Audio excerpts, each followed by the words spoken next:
Because they totally misrepresent Christian blacks in this country, and yet the media goes to them as though they are a reliable source. And they are an anti-Semitic group of people. And you just, Kwame, what was his name, Mafumi, or whatever was the previous president, and people like Jesse Jackson and all these people who have been leaders are very anti-Semitic. And the Islamic nations and their leaders are very anti-Semitic. Ahmadinejad in Iran, very anti-Semitic. Go across the board, look at the statements of Arafat, look at the man now Abbas and the people who are over the Palestinian nation right now is what they're being referred to as Hamas, and they have sworn to the destruction of Israel. All these groups, anti-Semites, they all need to get over it. God has chosen Israel. A lot of professing Christian groups need to get over it. The Roman Catholic Church needs to get over it. The Roman Catholic Church has claimed that they now are the true Israel, and that the Pope is the head of Israel and going to take over the world. Yeah. And that's in their catechism and in the Council of Trent. Just read it. They need to get over it. They are not Israel. Most of the cults have adopted this idea. The Mormons teach that they are now the true Israel, and that the temple is going to be built in Springfield, Missouri, and that's where the New Jerusalem is going to be. And yeah, isn't that something? And we talked about the British Israelites who of different forms. It used to be the Worldwide Church of God. Now it's the Global Church of God, or something like that. The United Church of God. Some of these groups, they still teach that they are now Israel. A whole lot of Israelites out there, you know. But the problem is that God says there's one Israel, and it's the nation Israel, and it's not these others. And now it is also true on an individual level, and folks have a point when they say, you know, God can have and will have mercy on whoever He will have mercy. But He has said who He will have mercy on. He has said that those who of their own free will believe the gospel, He will have mercy on them. And those who of their own free will reject the gospel, He will not have mercy. And that goes for everybody in the Bible, including Pharaoh. You hear people say, well, God hardened Pharaoh's heart. Yes, He did. But there's more to it than that, and I want to show you. Go back to Exodus. This is a review for those who have been on Wednesday nights going through Exodus. We looked at this. But if you go back to Exodus, again, when he quotes, and he's going to go into this thing with Pharaoh, we should go back and look at it. And in Exodus, let's start in chapter 3.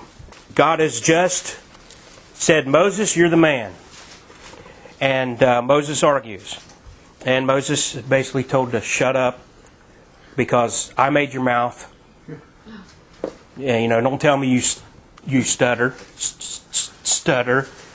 I you know, can't do it, Lord. Moses, who made your mouth? That's right. Who's your creator? And he says, and if you do get if you want it, Aaron will be your sidekick, and he can do some of the talking. And what's funny is as we see this, Aaron starts, but then Moses kind of takes over. Yeah, hold on a second, I can say that. You watch that. You know, Moses kind of needed some support, but then he took over. Yeah, he grew a backbone, grew some spine. And in verse 19, this is God speaking. And God says, I am sure that the king of Egypt will not let you go. No, not by a mighty hand. So God says He's sure that Pharaoh won't let the people go. But now go over to Exodus chapter 8. And in just a few verses, we're going to see how this works. God did not create Pharaoh and predestinate him to hell and predestinate him to be used for evil. God saw this Pharaoh, knew his heart, and purposed that would be the man He would use for His glory, because He knew what Pharaoh would do. And this plays out. Look at verse 32. Exodus chapter 8, verse 32. What happens first? And Pharaoh hardened his heart at this time also. Neither would he let the people go. So first it says Pharaoh hardened his heart. Now look at chapter 9, verse 7. Chapter 9, verse 7, and Pharaoh sent, and behold, there was not one of the cattle of the Israelites dead, and the heart of Pharaoh was hardened, and he did not let the people go. So first you have Pharaoh actively blamed for hardening his heart. This verse is neutral. Now turn over, or look at verse 12 in the same chapter. Exodus 9, verse 12. And the Lord hardened the heart of Pharaoh. And that's the way it's gone down for every human being who's ever born. God did not just create somebody and say, I'm going to just send him to hell. God created people and He knows their heart. He sees their choices. He sees the path they're on. And He says, well, if you go on that path, then you're going to be the one I'll use because you fit the role. And that's what He does. And so going back now to Romans 9, we understand that God knew Esau's heart. And God knew what Esau's descendants would do. And that's why He chose Jacob and chose Esau to certain roles in His plan. But it didn't guarantee or didn't predestinate the individual men to heaven or hell. And what we're going to get into in a minute is how God says, just take it from me. I know man's heart. You can get all philosophical and question what I'm doing, but you know what? I'm God. And, just trust me on this. Let's go ahead and read back in Romans chapter 9, where we left off. Read verses 17 and 18, where he brings up Pharaoh after. Now that we've read this, and we've seen Pharaoh harden his heart, and then there's a reference to the neutral act of his heart being hardened. But watch this now. Now that you know what we said about Pharaoh and what really happened back there, now go ahead and read 16, because it all goes right in 16 through 18. So then it is not of him that willeth, nor of him that runneth, but of God that showeth mercy. For the Scripture saith unto Pharaoh, even for this same purpose have I raised thee up, that I might show my power in thee, and that my name might be declared throughout all the earth. Therefore hath He mercy on whom He will have mercy, and whom He will hardeneth. Now, doesn't say He created Pharaoh and for that purpose. It says that He raised him up. In other words, I'll just use Obama as an example.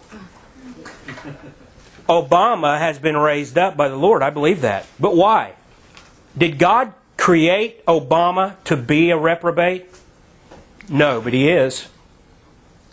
Obama became reprobate over his own choices so that he doesn't think twice about butchering unborn children and using taxpayer money to butcher unborn children around the globe. He doesn't think twice about this Hitlerish Nazi practice of destroying human embryos so they can take their stem cells, which hasn't proven to help anybody. As a matter of fact, some of the things have shown where people got tumors as a result of using those. And now he's legitimizing the whole gay marriage thing, and he's trying to outlaw Christians speaking out against it. How did Obama become such a reprobate? Well, it was his own free will choices. And God says, you'll fit the role. Bill Clinton, George W. Bush. Go look at the past presidents. George W. Bush made choice after choice after choice, and that's why when he gets on TV and they say, do you think the Bible was to be taken literally? No. Is Jesus the only way to heaven? No. How did George Bush become such a reprobate? Because of the free will choices that he made. Bill Clinton, he was raised around Southern Baptist people and going to Southern Baptist church, called himself a Southern Baptist. How did Bill Clinton become such a reprobate? His free will choices that he made. There's a story by Tim Lee, an evangelist he had his legs blown off in Vietnam, and he was not a Christian. God spared him and then saved him, and he became an evangelist, and he gets in his Marine uniform. He's a highly decorated vet, and he wheels out in that uniform and he preaches the gospel. And he was preaching down in Little Rock. And right there in the front row was Billy Clinton, governor at that time. And he gave an invitation and asked those who believed in the gospel and was trusting in Jesus Christ now for eternal salvation to raise their hand.